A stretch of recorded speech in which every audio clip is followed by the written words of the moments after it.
So Call of Duty Black Ops Cold War has the slowest sniper rifles in Call of Duty history. Today, I'm going to show you 8 sniper secrets to help you improve your sniping, improve your quickscoping, and have more fun sniping in Call of Duty Black Ops Cold War. Let's get into it.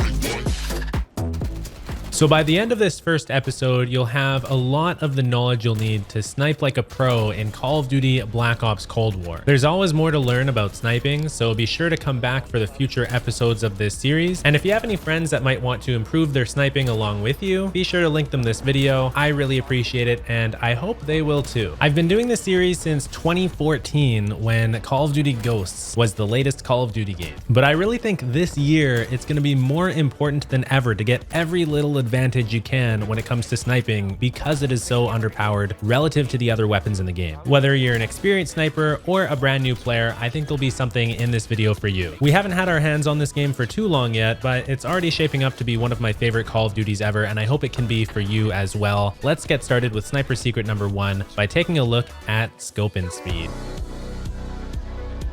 So not only does Call of Duty Black Ops Cold War have the slowest scopes in any Call of Duty game for the sniper rifles, but the developers this year have also made it so that when you initially see through your scope, you will not be able to take your shot yet because the bullet will not go straight. So I've slowed down this clip here and you can see when I can initially see through my scope and the crosshairs come up, I actually can't take an accurate shot there. The bullet will not go straight. This has been causing a lot of snipers to miss some shots when they're quickscoping because they've lined the enemy up and they've taken their shot when they see the enemy in the center of their crosshairs, but the game counts their shot as being too early, and so therefore the bullet doesn't go straight and they miss their shot. Now, if you use this optic here, the Ultra Zoom Custom, your bullet will go straight as soon as you see the crosshairs. This is just like the old school Call of Duty crosshairs where it's just black around the crosshairs instead of it being blurred. And the best part is, if you've lined up your enemy in the crosshairs, your bullet will always go straight when you're quickscoping. Shout out to XWASD Mitch for showing me this one. So now let's take a closer look at the default and then the fastest scoping speed for each of the 3 sniper rifles. Default for the Pellington is 550 milliseconds, which is absolutely absurd in my opinion. That is much longer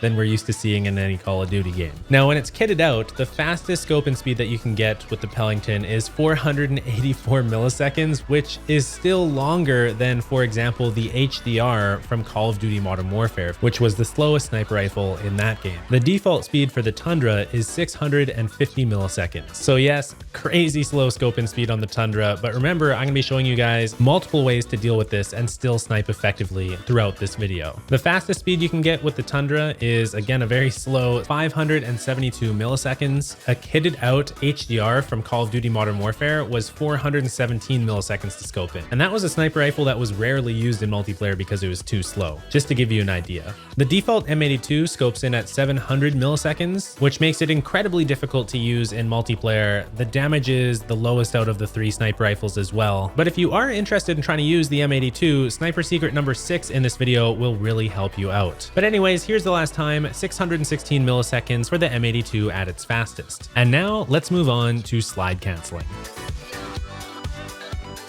With the SMGs and ARs as overpowered as ever this year relative to the sniper rifles, slide canceling is a non-negotiable skill for a quickscoper. When you've been given the slowest sniper rifles in Call of Duty history, you have to make use of this to have a fighting chance against the other weapons in the game that are all much more powerful.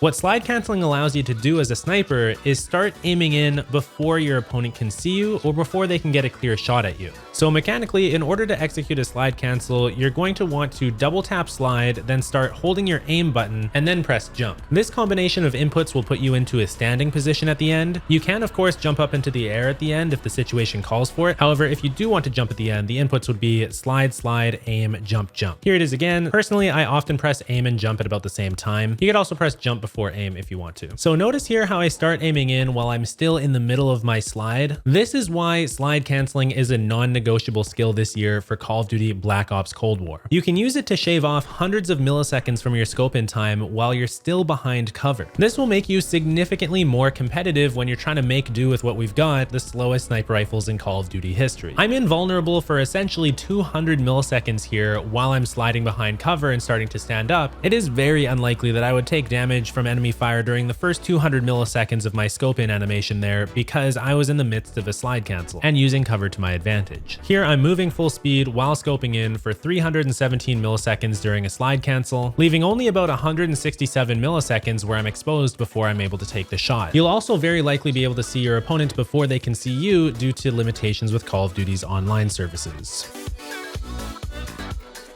Okay, so let's talk about the importance of jump shots this year for Call of Duty Black Ops Cold War. This is another way to make yourself more difficult to hit for the opponents, just like slide canceling. And you can also use it, just like slide canceling, to start scoping in while your character is moving at full speed before your opponent can see you. Again, shaving off valuable milliseconds from that super long scope in time. Check out this jump shot coming up here on the guy who's out on the beach on the right side. I didn't realize he was there, but then he tags me and I figure out where he is. So I aim, jump, shoot. That guy on the beach should have had the advantage there. He was head glitching behind a staircase. But because of a well-timed jump shot and a convenient wall in front of me that was just the right height, I turned it around and got the advantage. Jump shots, of course, are also very useful for SMGs and ARs, as you can see here. Professional Call of Duty players jump shot with SMGs and ARs all the time. You'll see it in tournaments consistently. However, you won't really see sniper rifles being used this way in professional matches because they're so undertuned relative to the other weapons. That being said, there is an additional advantage you get when you jump shot with the sniper rifle rather than an SMG or AR. Check out this fourth shot here as an example. I spot my enemy while I'm jumping up in the air, then I start aiming in on the ground, jump again, and then take the shot. So the additional advantage of jump shots with a sniper rifle is that you can continue to move full speed, sailing through the air while you're aiming in and shaving off valuable seconds from that long scope in time. So if you're using a maxed out Tundra, again, that takes 572 milliseconds to scope in. That's with all the speed attachments. If you're not slide canceling, jump shotting, or somehow using cover to your advantage to avoid being completely vulnerable for that 572 milliseconds, then a lot of the other weapons in the game are going to be able to take you out before you can even get your scope up. And that's why jump shots, just like slide canceling, is a non-negotiable skill that you need to have to snipe like this in Call of Duty Black Ops Cold War, so you're not just getting constantly shut down when you're trying to move around the map because the scopes are so slow in this game.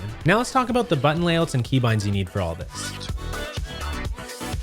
So the vast majority of players are going to be either on the default button layout or the tactical button layout. But with both of those button layouts, you'd have to take your right thumb off of the stick to press jump. That means you can't aim and jump at the same time. That's going to be a problem if you're trying to slide cancel or if you're trying to jump shot. This is going to put your jump button on L1 on PlayStation or LB on Xbox, so you can keep your right thumb on the aiming stick where it should be, and you can aim while you jump. You'll also be crouching or sliding by pressing down on the right stick. You will have to hold the controller a little bit differently to be able to jump and aim at the same time. As you can see, my index finger and my middle finger are up in the top left of the controller. You'll have less leverage on your left stick with this grip, so you'll probably want to turn on auto sprint. If you play on mouse and keyboard, what I do personally is I just put change stance / slide on my mouse 4 button. So that's the button in the back left of the mouse that I can hit with my thumb. The default would have been control, but I don't like that because I feel like it messes with my WASD when I have to reach for the control key with my pinky finger. So I have it on my mouse. Let's talk about the flashlight attachment. This is a private match, by the way. I just hopped into a private match on Cartel here to demonstrate the flashlight. Basically, the flashlight gives an effect of tagging the enemies with a little red dot above their head to make it significantly easier to see them. And you can actually tag them through these bushes and be able to see people that you otherwise wouldn't have been able to see at all. Usually the low visibility created by these bushes forces you into close quarters combat, which is of course not ideal with the sniper rifle in general, particularly with the super slow sniper rifles we have in this game. But the flashlight really makes this area of the map much more playable for a sniper. Of course, the flashlight works great on other maps too. Tiger Team Spotlight is the better one and the one that you should be using once you've unlocked it. So if you want to unlock the Ultra Zoom Custom Scope or the Tiger Team Spotlight, it'll take quite a lot of hours of playing multiplayer to actually unlock them. So something I wanted to make sure you know in case you haven't already heard is that the weapon levels in zombies carry over to multiplayer. So you can load into zombies with any sniper rifle you'd like. I would definitely recommend this as a method for some of the early level speed attachments, particularly with the M82, since it's the slowest sniper rifle and is really difficult to use in multiplayer without attachments. This is kind of true for the Pelington and the Tundra too, to be honest. So save yourself the headache and play a little zombies. And with that being said, let's get into class setups. So first I wanted to show you my sniper and SMG class setup. This is for ultra aggression to allow you to run around super close quarters and take on any enemies that you see at any range you see fit. I tend to constantly swap between the sniper and SMG depending on the area of the map that I'm in and how long the range of the gunfights I'm expecting to get into are. This was particularly useful when I didn't have all the speed attachments unlocked for my sniper rifles yet, because it allowed me to be a lot more competitive. So my sniper and SMG class setup has the Tiger Team Barrel, Tiger Team Spotlight, 7-round mag, airborne elastic wrap, and Raider pad. And then as for the SMG, I like the Milano. Technically the MP5 is better, but I'd say the Milano has a lot more street cred. I'm using the Task Force Barrel, the 5 mW laser, the 45-round drum mag, speed tape, and the Raider stock. Now, in order to have two primary weapons instead of a typical secondary like this, you have to use the Lawbreaker wildcard. This allows you to have any weapon in either slot, as well as any 3 perks you'd like. So I always run Flak Jacket, Tac Mask, and Ninja. So the double sniper setup is definitely my favorite. It's what I enjoy using the most, and it's also really great because when you swap weapons, of course, it's faster than reloading. This way, when you're on a streak, if you're really feeling it, you can just swap to your second sniper rifle and keep going instead of stopping, tucking in, and trying to reload. Also, all the extended mags for the sniper rifles in this game, except for the 7-round mag, slow your scope in speed, and we definitely don't want to do that. So running 2 snipers is a great alternative so that you can reload less often. So my Pelington on here is the same as on the other class. I'm using the Tiger Team Barrel, the Tiger Team Spotlight, the 7-round mag, the airborne elastic wrap, and the Raider pad.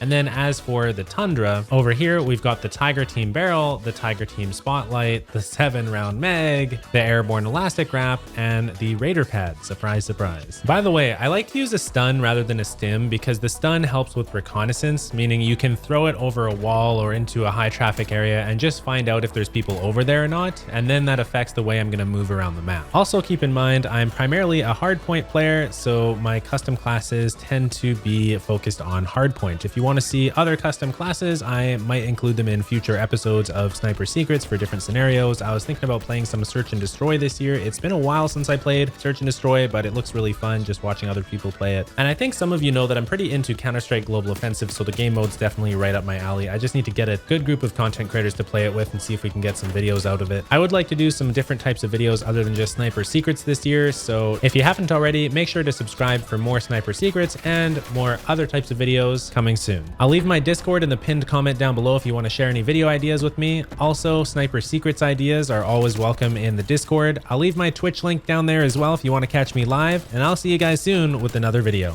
Peace.